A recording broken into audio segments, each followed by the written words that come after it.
give something a try. Let me show you how to put a frame rail together the way I do it. This one I've already got a bent leg on it. Makes it a little bit easier. I did that with the press brake. It's just flat. This one's got a bend in it, 2 bends in fact. Makes it a little harder to bend it in one piece, so I have to cut a separate leg and then weld it on. I'm going to show you how I take care of it. It kind of goes along with the whole theme of the build so far. Big gun. Standard stuff. Nothing trick. Put this on corner to corner. You want it so basically, if you can imagine these 2 lines lining up and making a nice little bead area. Line up your corners. Get it hold steady. Tack it. Don't want a lot of tack, right? Okay. Move forward to the next one. You're holding it square at the same time, right about where that radius starts to drop off. Give it a good shot there. Don't look at the arc. I'm a professional. I know what I'm doing. You can watch it through the camera. Now we need a couple little pieces to start bending this piece.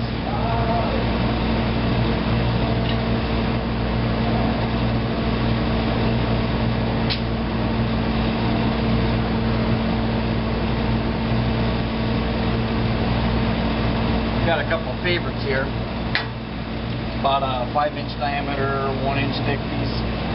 Just found it at a scrapyard. Thought it was cool. Grabbed it. You put this in right where your tack is, right at the tangent of your tack. Clamp it down. You can see what you're looking for is this piece will be bent past. It's going to want to spring back, so you need to figure a little bit of that spring back into your bend. So push your mandrel that you're going to bend the piece around, scooch it back just a little bit.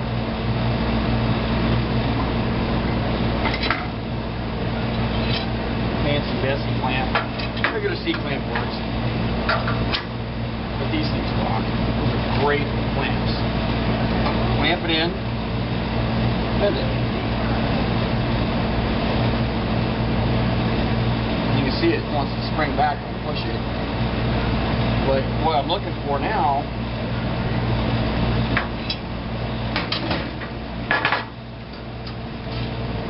see, it's a little gap, but you can fudge it. Pull that down.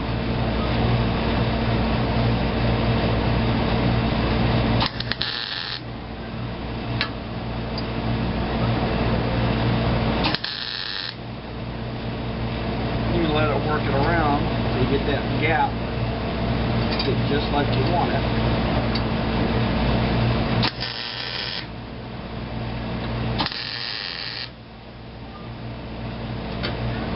Okay. Now we're right at the other one. We're going to put a tack on the lead side where we're going to put that other piece at. Same thing. You can see the tack on the back side. So let's move that.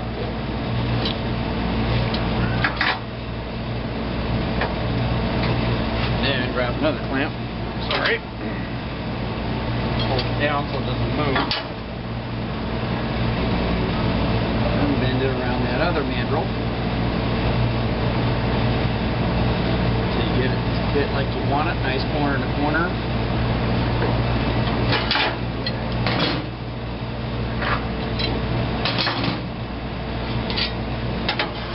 You can see that. Nice there. Squeeze it a little bit. Tack it. Not bad. Check it for square. Be right back.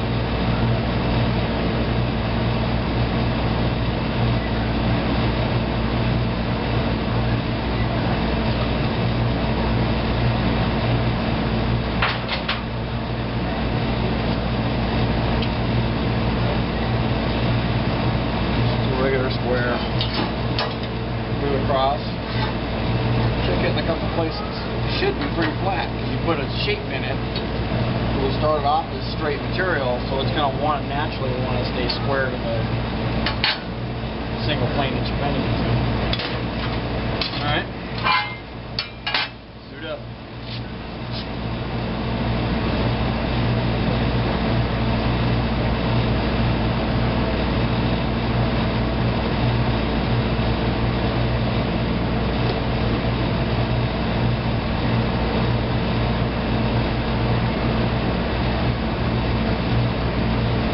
Sure, it's an ocean-approved welding jacket, but it's 95 degrees in here right now and fairly humid with the monsoon storms rolling around. I don't want to wear my leather. This will work. Start off, we're going to keep the MIG wire about a halfway distance. So if you imagine this is flat and that's 90, you want to be about 45. And we want the MIG wire to go straight in, maybe even just slightly towards the direction you're going to go. On this end would be like this, or slightly that way. Weld the ends first, about 4 inches in. We'll weld a section in the middle, and then we'll skip back and forth until we've got it all one piece, and that'll help minimize the curl on this part. Let's get going.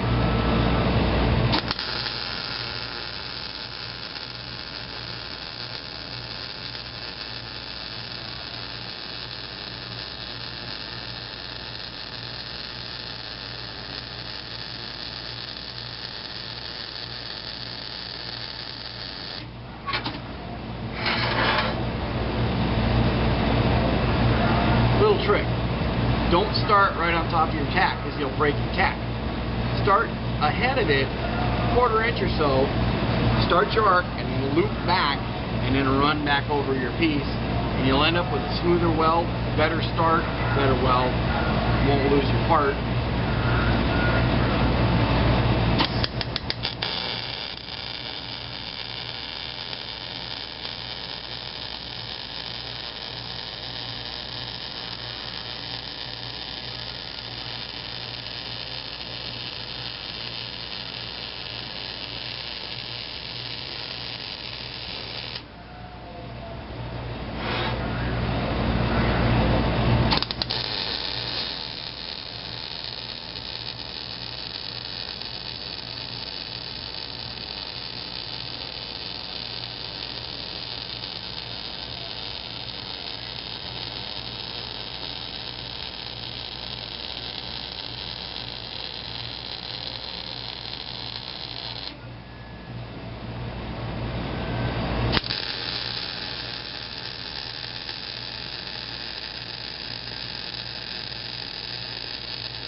One of the tricks I've been doing on a MIG weld or any weld is not necessarily to watch where you're going, but to watch where you've been.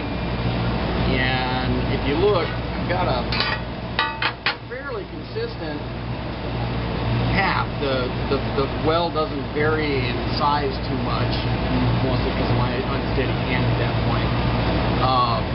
Because I'm watching where I was, I'm watching behind the arc, and I'm making sure that the bead I'm laying down is the same size as what I've already gone past. You can just kind of do like that, like long distance stare, and you can kind of see where you're going with the arc light. And as long as you can see a half inch ahead of yourself, you should be okay. But nice, consistent, steady speed. You don't need to weave or do anything crazy because this is an outside weld where the heat of the weld is going to burn back the metal plenty fast enough. Just consistent, steady pressure. Watch your angles. Watch out for porosity and stuff. If it starts fizzing on you, stop, clean it, start over again, because then you'll end up with all these little sponge-like pinholes in your weld. It won't be very strong, and you'll suck and start over. You just watch me do that. You see hopefully you can see the weld on the inside. You can see plenty of penetration on the inside. I'm going to let this cool down, and then we'll go grind it.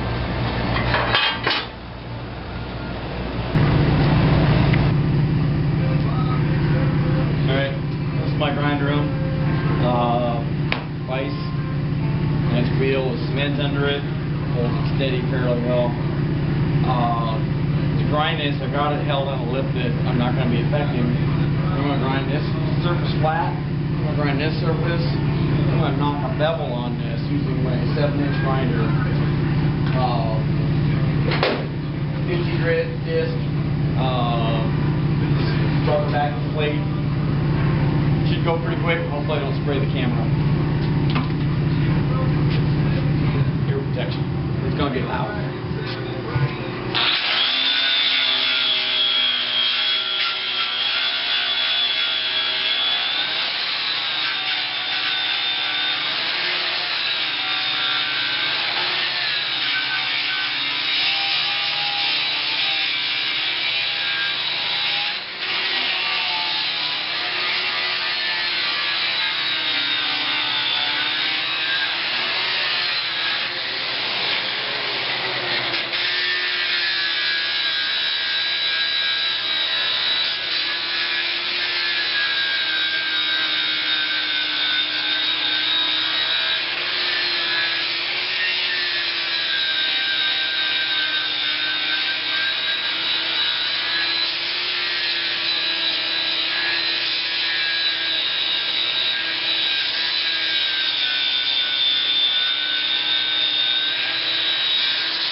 That's it. Just a quick pointer, when you grind on it, you want to try to prevent, your disc is going to be turning clockwise as you're looking at the top. You don't want to grind it with a sharp edge. That thing can come around and catch, it's going to rip it out of your hand, or if you were to catch an edge like this, it's going to throw the grinder into your gut. It's going to hurt real bad. It's not hurt you physically. So I try go from a blunt edge across, blunt edge down. I hope you saw me doing that. And then when I was grinding this flat surface, trying to keep the disc as flat as possible. A lot of guys want to stand it up on edge. You know, you're not going to get a lot of flex, but the more surface area you can get, if you can get it to go across, you know, a pretty significant portion of the material of the disc, you can keep it flat. When you keep it flat, you're going to put a smoother surface. It's not going to have any dips and waves. And if you move at a consistent speed, you end up with that nice pattern. Give it a shot.